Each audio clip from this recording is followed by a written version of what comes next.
When you pass through the waters, I will be with you. When you pass through the rivers, they will not sweep over you. When you walk through the fire, you will not be burned. The flames will not set you ablaze. That's right.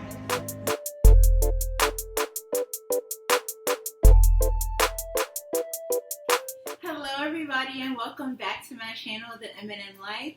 I am so excited to be back. For those of you who don't know me, wow.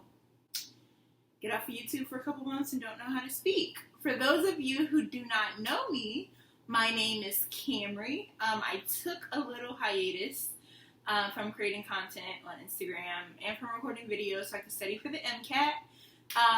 MCAT is over and done with. We will have an update video about that after this one.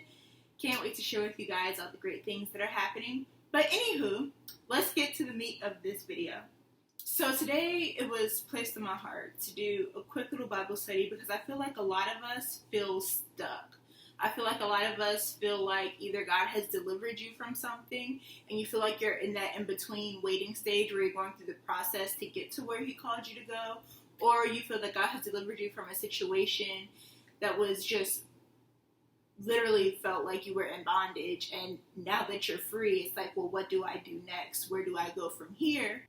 Or maybe you just feel like God is taking you up, down, around on this roller coaster of a ride to get to your purpose when you see other people getting, literally, it seems like from point A to point B straight there, but it feels like you have these highs, lows, these detours, and this longer process to get to that same place that you need to be. I just want to encourage you with a very familiar story, and it's about the Israelites coming out of Egypt. So I am going to focus on Exodus chapter 13, verses 17 through 18. I'm going to read from the NIV version just because everybody doesn't speak King James, and that's fine. I just feel like it's the simplest for people to understand. If you like a different translation, go for it, but I'm going to put the NIV version on the screen for you to follow along as well. When Pharaoh let the people go, God did not lead them on the road through the Philistine country, though that was shorter. For God said, if they face war, they might change their minds and return to Egypt. So God led the people around by the desert road toward the Red Sea. The Israelites went up out of Egypt ready for battle. So when God brings you out of bondage or prepares to move you from one place to another or prepares to take you through a process, He rarely takes you the straight path to your promised land. Why? So, like I read in this scripture, God said that He did not take them on a shorter route because He knew that if they faced war, they might change their minds and return back to Egypt. And so for us, how that translates into our life, simply, God doesn't take you the straight way through because He knows you. So if you think about it, the Israelites were in bondage for years. So you can begin to imagine that had begun to change the way that they think, the way that they view the world, the way that they move throughout the world, the way that they view themselves. All of that from years and years and years of being in bondage in Egypt had affected who they were and the way they thought. So for us, the relationship you might have been in that has begun to poison the way that you look at the world or poison the way you interact with other people because that person hurt you so bad that now you can't let it go and you harbor resentment towards that person or anyone similar to that person, and you've built up a wall and you refuse to let other people in. Or maybe there's a situation in your life that you have never confronted and it's been years and years and years, and now it's festered in your heart and you have built up resentment, you have anger, you have all these things. So they thought that God bringing them through the long way and through this long process, they felt like they were worse off, or they felt like they'd be better off in Egypt. But little did they realize that the shorter the process to their promised land and the shorter the journey, they still would have encountered destruction because they weren't ready. And so we think that once God delivers us from a bad relationship, a toxic work environment, or a toxic friendship, whatever the case may be, we think that He'll make provision for you to be booed up with the next man, or walking into your brand new career next week, and that's simply not the case. The next thing that God has lined up for you, you might not get it for a while, and that's because you have things to work on within yourself. If you got your promise as soon as God delivered you from Egypt, all you would have done is recreated Egypt in your promise. So it's the same thing. You're going through the same cycle. It's just new faces, new names, new people. And so then you're going to be continuously on this cycle, never really experiencing the fullness of what God has for you, because you're taking that Egypt mindset and not allowing God to mold you in the wilderness into who he's called you to be, so that when you get to the land flowing with milk and honey, you don't squander it and stifle it and not become all that God has called you to be in that area, because you still have the Egypt mindset. And so God realized they needed time, like I said, to be who he has called them to be, before he placed them where he called them to go. And so instead, God takes them along this long journey or this long process so that he can begin to develop them. He can begin to prune them. He can begin to cut out the things that don't need to be there and add in the things that need to be there. A little example. So my dad, whenever we go on family trips, it's nothing for my father to drive. My father is used to driving long distances. His family is from Alabama. We lived a good 10, 11, maybe 12-hour car ride away, but I remember it was nothing for my dad to hop in the car and take the trip. That's just the kind of person he is. He loved to drive. Now, my mother drives as well, but not to the extent that my father does. And my father always complains, because whenever my mother drives, she likes to take the scenic route. So we usually equate the scenic route, that's the nice way of saying, like, it's the long way and she's taking forever. So a trip that my father can make in like an hour, hour and a half, my mother will still be driving 2 hours later. That's just the way it is. And my dad will always say, you're always taking the scenic route.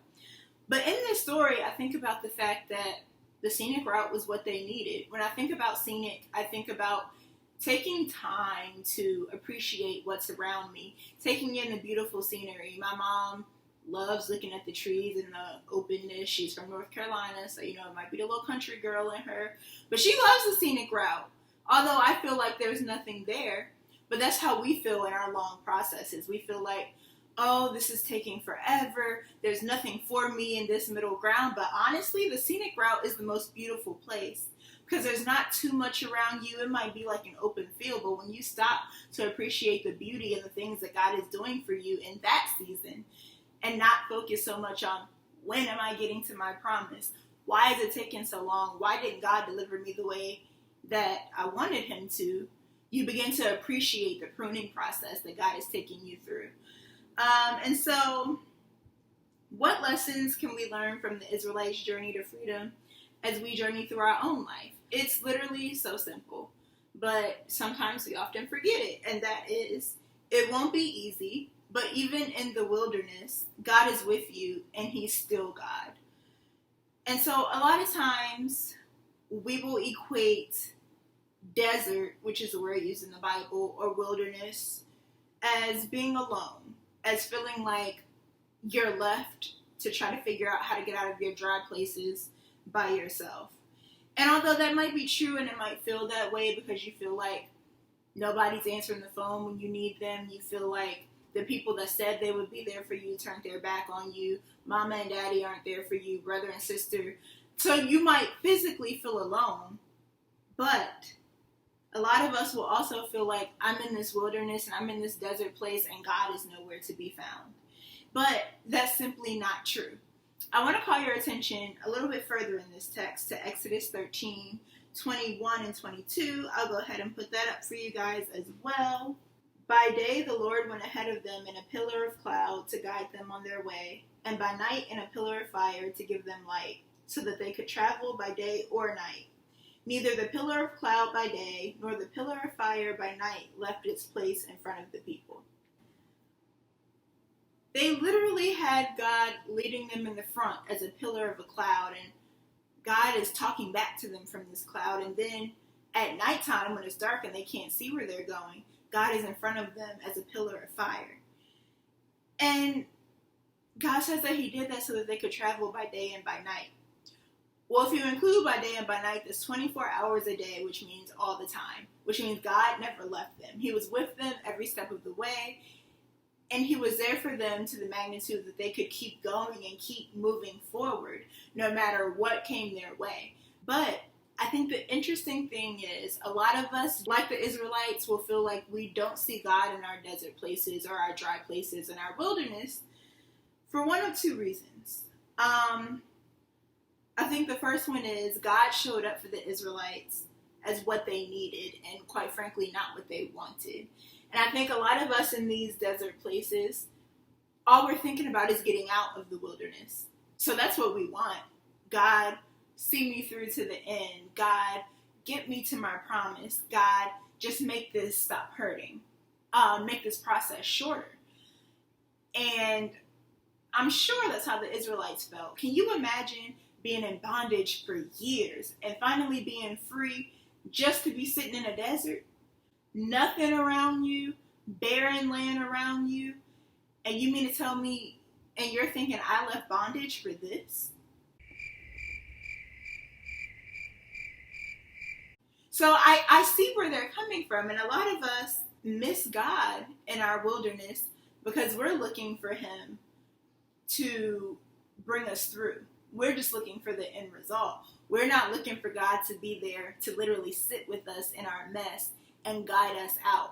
We don't want the extra long journey in the process. We just want the end result. Another reason is their new circumstances require God to show up for them differently than he had in the past. So they've been in bondage for all these years, and now they're in the wilderness. It makes sense. They needed light to see at night. They needed to know where they were going in the desert. So, I mean, it makes sense that God would be leading them and guiding them as a pillar of cloud by day, pillar of fire by night.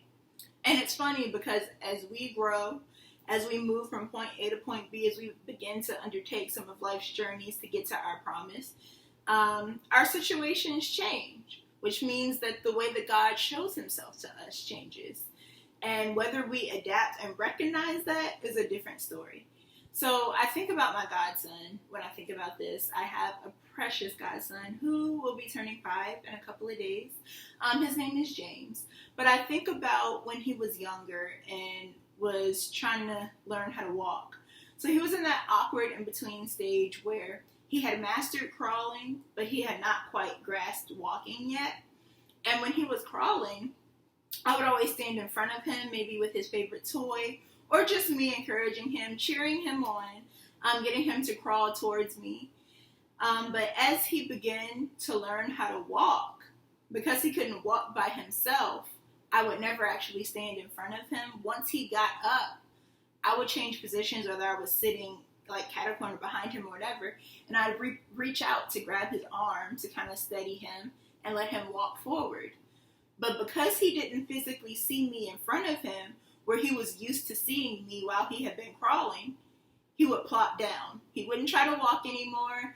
He would literally just sit because he didn't see me standing in front of him. And a lot of us, because we don't see God the same way that we've been used to seeing him. I mean, my godson had been crawling his whole life. That's all he knew. So now that it's time for him to progress and move into something else, because the person that he loves and trusts and looks to for safety isn't presenting herself in the same way that he's been used to seeing it his whole life, he freezes, he stops, he becomes stagnant. And a lot of us, when God is trying to remove us from Egypt and place us in our promised land, we get frustrated because God starts to show up in different ways because our situations require it. But because we've been used to seeing God a certain way for so long in our lives, we get frustrated and we stop, we shut down, we stop moving forward, we stop progressing. And so we kind of have to learn to move past that. So I encourage you to read this story the whole way through. But if you continue to read the story of the journey of the Israelites to get to their promised land from Egypt, you'll begin to see that God proved himself over and over and over again to them. He allowed manna to rain down from heaven so that they could have food. He allowed them to have water from a rock so that they wouldn't thirst. He allowed them to cross the Red Sea as if on dry land. Like, God did all of this for them, and yet every time a new trial came, they often said it was better for them to have been left in Egypt in bondage than to have been removed and gone on this journey toward the promised land. And so I think about this a lot, because when we experience obstacles, or when we start to fret that God is going to come through on what he said he was going to do, our first instinct is to run back to that very thing that God delivered you from, whether it be the bottle, whether it be the unhealthy relationship, whether it be the person that you knew meant no good for you, but because it was comfortable, and in that season of your life, you didn't have to worry about unknowns, you didn't have to worry about what ifs, it didn't matter that it wasn't good for you, but that's all you knew. And so now that God is daring you to see a different future for yourself, and you're scared and you don't understand and you don't know when you're going to get there and you don't know what the outcome is going to be, you turn to the very thing that still would have killed you regardless. Being in bondage still will kill you. So, and I think back, like I was talking about the illustration with my godson, I think back to him. So after he would plop on the floor because he didn't see me in front of him to crawl towards anymore, I noticed that if I didn't encourage him, like as soon as he plopped, if I didn't say, "You can do it, James," or something, if I didn't go get his favorite toy that he had been used to for his entire life or anything like that, if I didn't do that, he'd actually revert back to crawling. And that's the same thing we do. We revert back to what God is calling us from, because we're scared, because we don't know what the end's going to look like. And it just blows my mind, because in the long run, as his godmother, right, I can't sit here and let him continue to crawl when I know he has the capability to walk, because if I do, it's going to hurt him further down the line in his development. If we continue to run back to what's comfortable because we're scared, don't know what's on the other side of this long wilderness, not only are we hurting ourselves, but we're hurting those attached to us. And so I just want to encourage you guys that God makes no mistakes. So the time that you're in the wilderness, that you feel like, oh my God, this is taking forever, I might as well should have stayed where I was, God has forgotten about me, God doesn't see me or my struggles, it's simply not true. But take this time in the wilderness, think about what a desert looks like. There's nothing around you, no distractions, it's open land. That should be your one time to have direct connection with God without the distractions of other people. The wilderness is an isolated place. That's that time for you to learn, okay, it's just me and God. So how do I learn to hear him? How does he speak to me in this new season? How does God see me through his eyes? And last but not least, I just want to point out that although God took the Israelites the longer path, the path was still only supposed to take a couple days, but it turned into decades. It took them 40 years, because as they were going through this journey and this process, they began to complain. They began to make false idols. They began to be disobedient and become a hard-headed and stiff-necked people. We cannot afford to do that in our journeys. We can't afford to want to take shortcuts to our promise, because the interesting thing about God is your promise is not just for you. Your process is not just for you. Yes, God is preparing you and pruning you and changing you throughout the process so that you can be the best you that you can be. But think about the people that are attached to your promise. If you take the shortcut and get there prematurely, you're going to stifle the very people that you are called to help. And so I just want to remind you to trust God through your wilderness. Yes, it might seem like you're taking yet another detour and everyone else around you has already gotten there. But take that time during that detour to see God for who he really is, to experience his love and his provision in a way that you never have before, to thank God for bringing you out of Egypt and ask him what he wants to show you as you prepare to get to where he's called you to be. God is not going to leave you in the wilderness by yourself. God provided for the Israelites over and over again. He was with them 24/7, even if they didn't notice it or realize it. So don't let your doubts and don't let the devil get into your mind and have you think that God has forgotten about you. I feel like that was a mouthful, and I feel like I talked a lot, but I know what it's like to feel stuck, to feel like the process is taking forever. And I just want to encourage you guys not to give up, not only on yourselves, but on God, on your promise, and on your purpose. Find people who can pray you through those wilderness seasons of your life. Find people who will help you to discern what God is trying to tell you. Find people who, if they can't help, can at least pray on your behalf. God will strengthen you and show you all that he needs to show you. So thank you guys so much for watching. I will be back. No more hiatus since the MCAT is over. I can't wait to share with you guys everything that's happening with that. But in the meantime, whatever you're going through in life, remember to finish each day strong, but remember to also finish it whole. So thank you guys so much for watching. I love you all, and see you in my next video. Bye.